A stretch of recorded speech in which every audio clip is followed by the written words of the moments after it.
As a district administrator, a large part of your role is going to be managing all the accounts of all your staff and students in your district. To do this, you're going to want to come over to this User Management tab right here in your dashboard. Now, first things first. If you're rostering with a service like ClassLink or Clever, the only type of account that you're going to need to add into Typing Agent manually is a school administrator. That being said, all of your students, teachers, and other district administrators will be covered by your rostering service. But to add students manually into Typing Agent, you can come over here to this Plus Students and Staff button. So as you can see here, we've got a lot of cool ways that you can add them individually or add them with a CSV. I've linked here a couple of really cool video walkthroughs that you can check out if you're curious or have any questions about how to do this.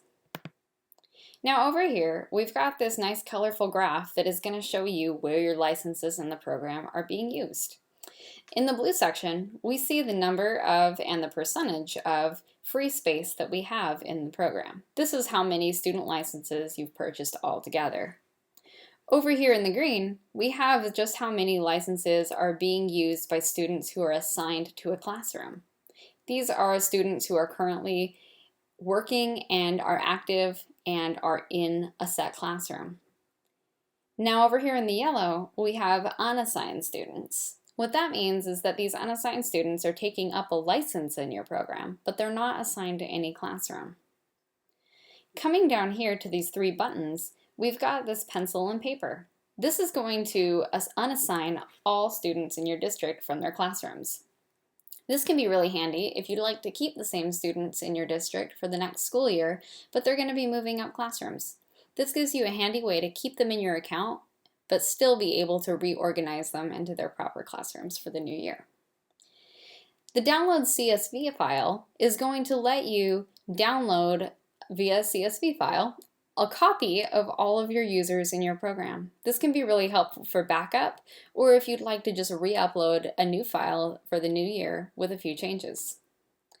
Over here with the funnel icon, we can view this whole list and separate it by type of role of account. So we can view all users, which is all the users in your district. We can view all of the district administrators. We can view all of the school administrators, all of the teachers, all of the assigned students that are in their classrooms. So this is going to be all students who are enrolled in a classroom already. And then we can sort for unassigned students. I really want to stress the unassigned students portion because this is where you'll go this should be your first place you should go if you ever run out of license. Check to see if there are any accounts that are just taking up space but not actually being used. This is where you'll find them. Now coming over here to this big list of users, we can see that you can find the usernames, first and last names, if you've set for them email addresses, their roles in the program, the last time they've logged in, and the school that they're part of. You can perform a lot of actions with these by bulk or selecting multiple or all. So under the bulk actions, when you select more than one user, you can reset those passwords, you can edit their enrollments, or you can delete them entirely. But please note that that's permanent. I do want to say with the enrollments that it is not possible to edit the enrollments for other district administrators. Because your district is a single district, they will be in the same user interface. The school administrators and teachers, however, can be enrolled into certain schools. Students, likewise, classrooms, but district administrators cannot. Now, when you select a single user, this is where you're going to see that you have the same options. You can edit the user individually as well, their username and whatnot, or you can also log in as that user, which is really handy if you'd like to look at and see what they see and exactly where they're at. If at all you have any other questions that we didn't answer here, you can always go to the Solution Center.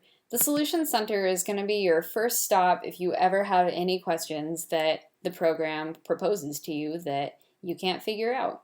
This is an always growing library of things that we have to make your life in Typing Agent just that much easier. But if you have any questions that we haven't already answered, you can come down here to this little chat button and talk to one of us. Until then, happy typing and have a great day.